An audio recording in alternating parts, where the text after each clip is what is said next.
Hello friends, उम्मीद करता हूँ आप सभी ठीक है। आज हम देखेंगे द्वितीय विश्व युद्ध। ठीक है, द्वितीय विश्व युद्ध जो कब से कब होता है, 1939 से लेकर 1945 तक होता है। और ये युद्ध जो था एक प्रतिशोधक का युद्ध था। क्या था? एक प्रतिशोधक का युद्ध था, यानी बदले की भावना का यह एक युद्ध था। ऐसा कहा जाता है कि हिटलर ने क्या किया था, प्रथम विश्व युद्ध में जर्मनी के साथ जो अत्याचार किया गया था उसी का बदला लेने के लिए सेकेंड वर्ल्ड वॉर की शुरुआत हिटलर के द्वारा की गई, पोलैंड पे आक्रमण करके।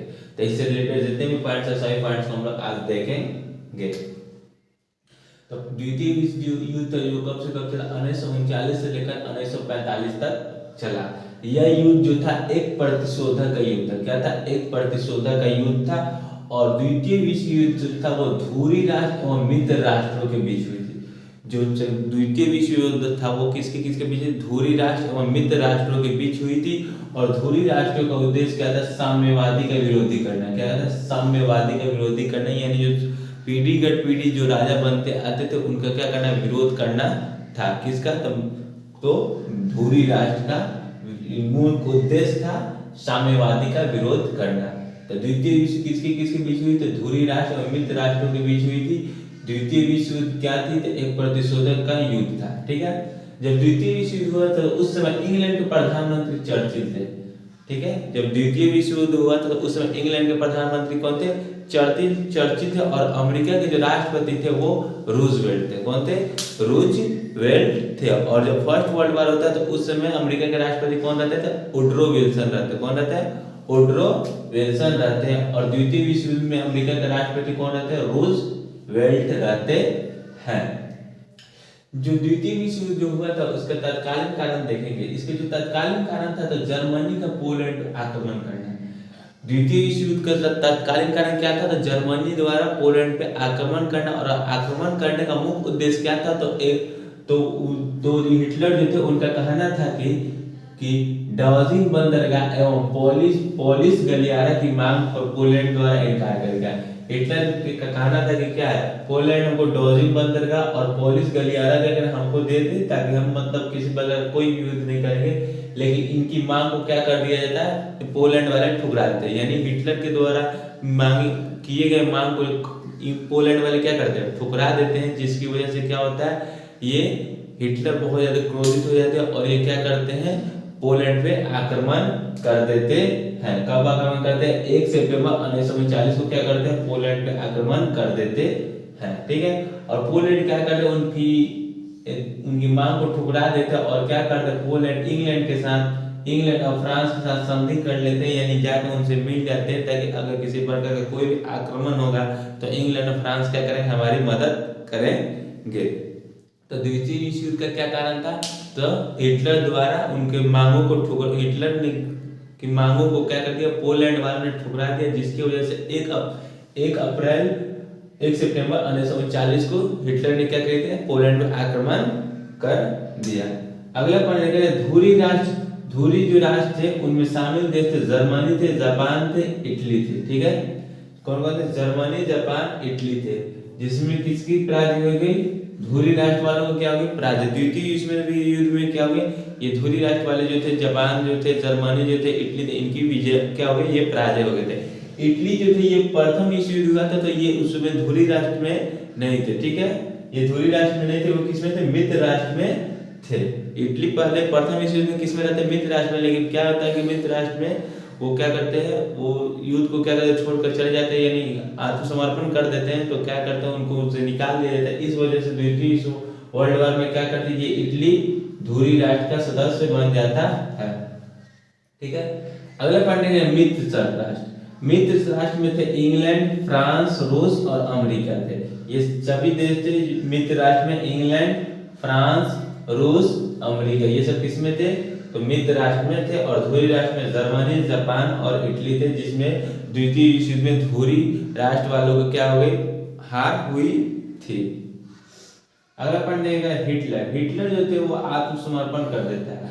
देखते मतलब इनकी जो भी सेना थी, सेना को हारता हुआ देख क्या करते? ये आत्मसमर्पण कर देते हैं। 7 मई 1945 को क्या करते हैं, आत्मसमर्पण कर देते हैं हिटलर। हिटलर क्या करते हैं, 7 मई 1945 को आत्मसमर्पण कर देते हैं। और क्या करते हैं, आत्मसमर्पण करने के बाद क्या करते हैं, वो सुसाइड कर लेते हैं। ठीक है ना, क्या कर लेते हैं, वो सुसाइड कर लेते हैं। आत्मसमर्पण करने का श्रेणी जो है, सबसे पहले इटली आत्मसमर्पण करता है द्वितीय विश्व युद्ध में, उसके बाद जर्मनी करता है, उसके बाद जापान करता है। द्वितीय विश्व युद्ध में सबसे पहले कौन आत्मसमर्पण करता है, इटली करता है, उसके बाद जर्मनी करता है, उसके बाद जापान करता है। तो यही सभी क्या क्या थे, ये सब कुछ पॉइंट्स थे द्वितीय विश्व युद्ध के। ठीक है, और कुछ पॉइंट्स को हम लोग देखेंगे। ठीक है, नकली काल या फिर फोनिवार काल जो है, सिर्फ 1939 से लेकर 1940 तक के काल को क्या कहा जाता है, नकली काल या फोनिवार काल कहते हैं ये। ठीक है, तो क्या कहते हैं, नकली काल या फोनिवार काल कब से कब कहते हैं, तो सितंबर 1940 से लेकर अप्रैल 1940 तक के काल को क्या कहते हैं, फोनिवार काल कहते हैं। अगला पॉइंट देखिए, जर्मनी का नॉर्वे डेनमार्क पर आक्रमण। जर्मनी का क्या है, नॉर्वे और डेनमार्क पर आक्रमण कब करते हैं, अप्रैल 1940 को करते हैं। जर्मनी नॉर्वे और डेनमार्क पर आक्रमण कब करते हैं, अप्रैल 1940, 9 अप्रैल 1940 को क्या करते हैं, आक्रमण करते हैं। अगला पॉइंट देखिए, जर्मनी का बेल्जियम, हॉलैंड और फ्रांस पर अधिकार। जर्मनी, बेल्जियम, हॉलैंड, फ्रांस पर अधिकार कब करते, तो जून 1940 को करते हैं। यानी कि एक बात, क्योंकि सभी देशों को बारी बारी पर क्या करते हैं, अधिकार करते हुए जीतते हुए आगे जाते हैं, लेकिन अंत में क्या होती है, इनकी सेना कमजोर पड़ जाती है, जिसकी वजह से क्या होता है, इनको हार का सामना करना पड़ता है और ये आत्मसमर्पण कर देते हैं।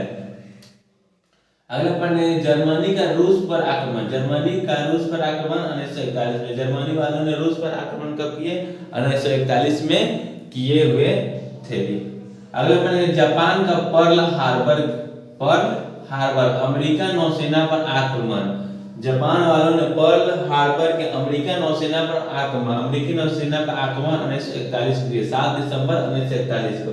जापान जो थे वो अमेरिकी नौसेना पर आक्रमण कब किए, 7 दिसंबर 1947 को किए। अमेरिकी सेना पर कब आक्रमण किए जापान वाले, तो 7 दिसंबर 1941 को आक्रमण किए। जापान का चीन पर आक्रमण 1931 में। जापान चीन पर आक्रमण कब करता है, 1931 में करता है। ठीक है, जापान चीन पर आक्रमण कब करता है, 1931 में करता है।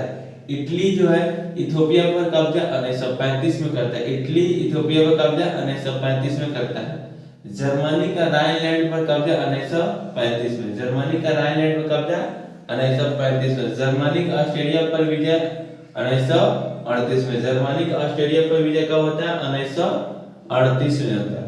भारत पर जापान का खतरा कब था, पर जो सेकेंड वर्ल्ड वॉर जो हुआ था, तो उसमें प्रश्न पूछता है कि सेकेंड वर्ल्ड वॉर में भारत को किस देश से खतरा था, तो जापान से खतरा था।